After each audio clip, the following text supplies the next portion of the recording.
All right. He's fine, isn't he? He's a little nuts, but we love him. A lot. We love him like a best friend. That's how we love him. But no more. No more profanity. Not at all. All right, you guys ready for your final act of the evening? Awesome. Before I bring her up, listen, I want to let you know, go on your social media tonight, your Instagram or your TikTok, whatever you are, I don't know what you're on, Facebook, for my crowd, the old people. And tell your friends about the show. We still have a couple of tickets left over for, I think, late show tomorrow. Early show, I think, we just slammed full already. Sold out both? No, second one still has. Yeah, second one, we got a couple of seats. But you gotta run. Please welcome to the stage my good friend, the hilarious co-founder of the festival, Maysoon Zayed!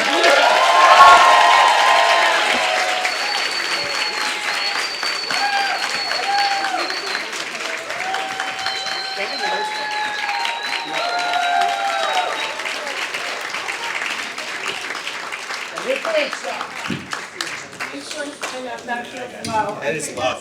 It's low. I know. Holy shit. It's been a while. I'm over 50. This shit happens. Can we give it up for our host?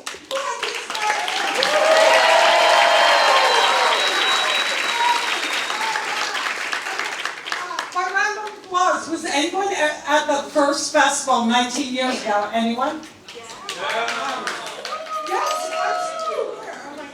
Okay, and then by another round of applause, who was this? Their first festival. Who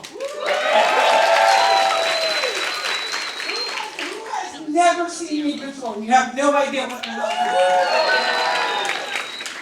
For those of you who do know me, I don't have time to explain what happened, so I'll just make it really short. I got hit by an evil eye. I almost died, but I didn't die. I'm here. We're good.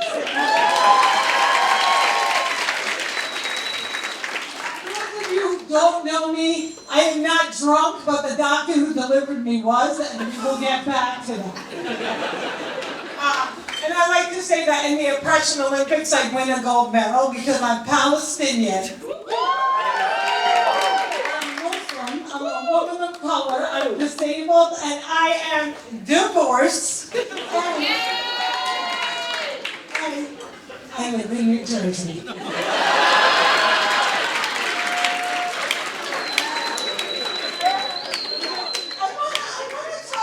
Divorce part, okay? Because a lot of people are surprised that I got divorced. Why? Because they're surprised I got married. Why? Because I'm disabled. And they're like, oh, wow. He married you, Miss Gina, very nice. You're gonna go to heaven for that.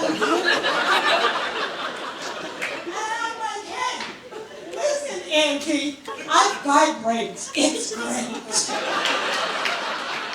Yeah, I'm saying myself. Anyways, we are not. So it's the holidays. You all like the holidays? Yeah. By round of applause, who had to have a kharoof mahshi instead of a turkey? And it was like a fight with your father, and it's like,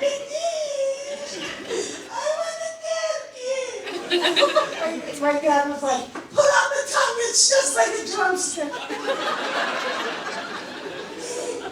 No, the holidays are very, very, very complicated for Muslim kids. We just survived Halloween.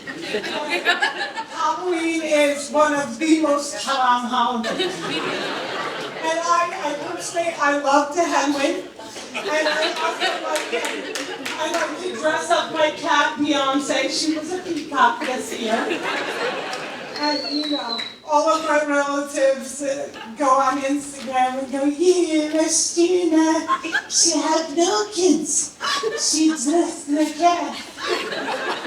She's divorced. Yeah, I know. She found someone to marry. I've got this man alone.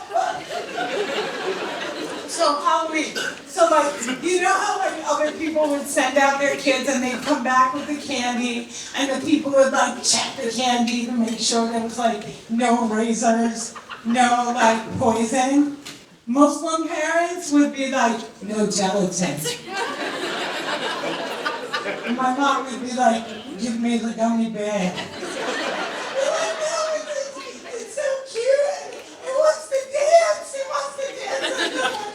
And she's like, give me the gummy bear. You know what else is hot?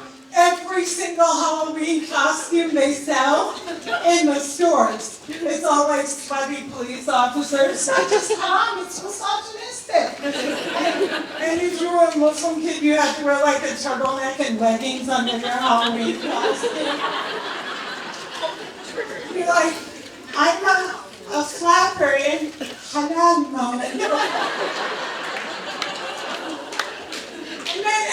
And then there's Christmas, and I have to admit, I am a Christmas-loving Muslim, and we'll get to that. But like Jesus was born in Palestine, it's basically our national holiday. We have to love it. Christmas as a Muslim kid or a Jewish kid growing up in America is complicated, and I just want to have like a quick conversation with some Christian parents. How the fuck are you burdening 5-year-olds with carrying out your Santa line? You're like, don't tell Tina, he's not real. So then I have to go to kindergarten and be like, oh yeah, you know, Santa skips me. Simply because I'm bad. I ate the gummy bears and I love it. We were so cheap. Yeah, I do. I do. I love the canvas. It's a fun holiday. But I also love April Fool's Day. You either love April Fool's Day or you hate it. There are some people that cannot hang on April Fool's Day. Start like crying and calling 911. So I love April Fool's Day, and my dad loved April Fool's Day, and he was really, really good at it, but also maybe he scarred us for life. These are my two favorites, and I don't know which one to do first because they're both so traumatic. I don't want to dilute the other one. But one of them was he called me at 5 o'clock in the morning and told me that my mother had been in a fatal accident. I had to get to the hospital because I was the one she had chosen to unplug her. Sense. And I was like, this makes sense. I hopped in the car and he was like, April Foolish! I already paid the toll. And another one, we were like super young, like we were like 7 years old. And the ice cream truck passed by, and it was the April Fool's Day ice cream truck passed by. My dad comes just blazing into the house, and he's like, your sister, she gets run over by Mr. Sophie. And so we were all like putting on our shoes, because we don't wear outside shoes inside, you disgusting child. Wash your feet separately. Do not just let water run down. These are separate issues, but let me get back to it. We're putting on our shoes and we're all like, oh my God, we can never get ice cream again. We didn't even notice that like all 4 of us were there.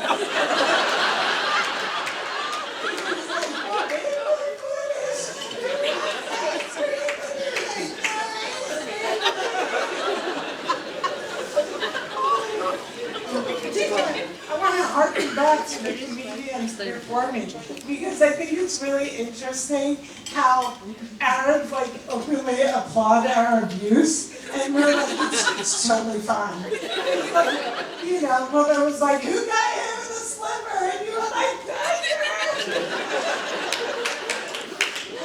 And I always think about how like there's the like immigrant experience, and then there's like the like.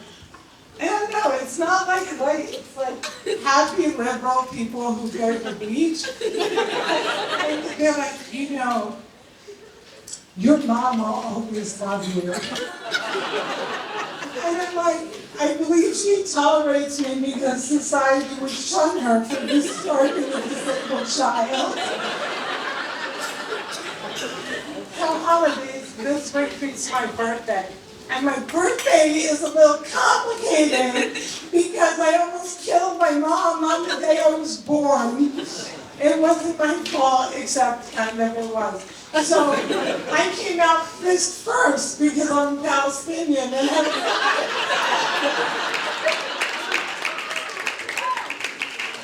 but it was also Labor Day and the doctor had been like, shots, right? So I'm like, Dad, he's like, shots. And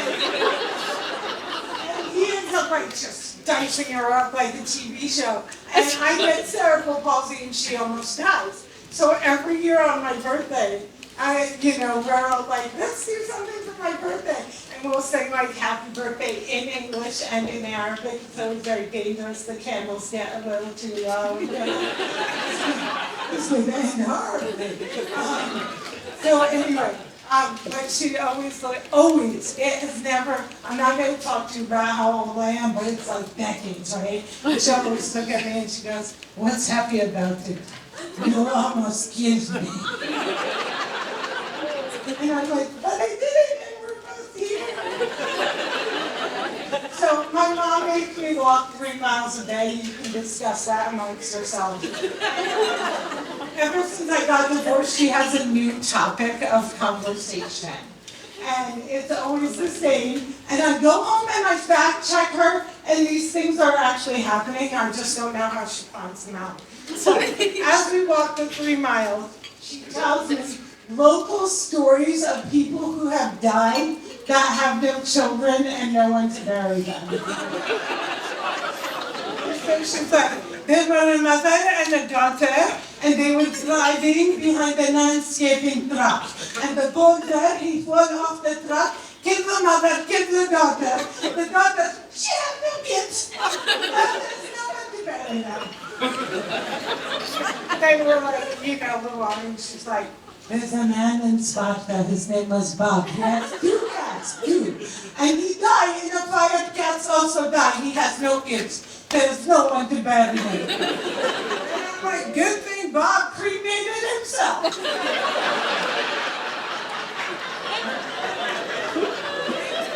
Are you guys enjoying the 19th annual New York?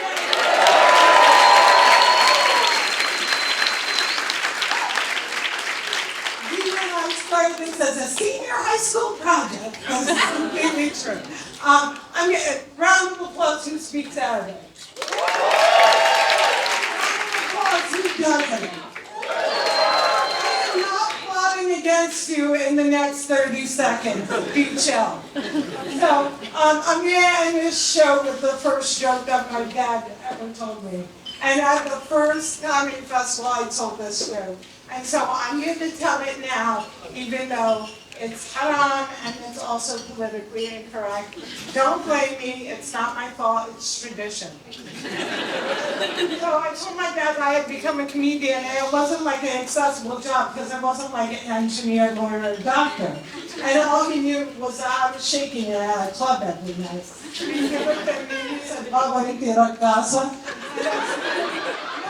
And I explained that it's on jokes, and this is the first joke my dad ever told me. كان في واحد مرته ماتت الله يرحمها. كنتوا تعيشي. بلاش تخلص. وسمى كان ماشي في الجنازة. وبرقص وبيغني وبيزغرط. مين بيعرف يزغرط؟ عليه أخوه وكان يا زلمة فرحنا شو بتسوي؟ مرتك ماتت وكان بترقص وتغني وكان أول مرة بعرف وين الشرموطة رايحة.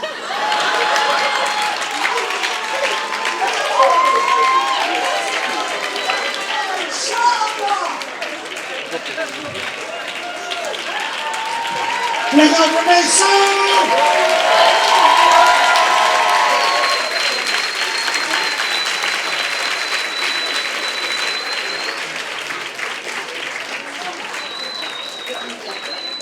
No. Hey guys, we do have a sold out second show coming out. Thanks for coming out tonight. So, say goodbye. We'll see you next year. Or we'll be outside in a second if you want to get photos and phones. We can do that. So thank you so much. Have a great night. Promise.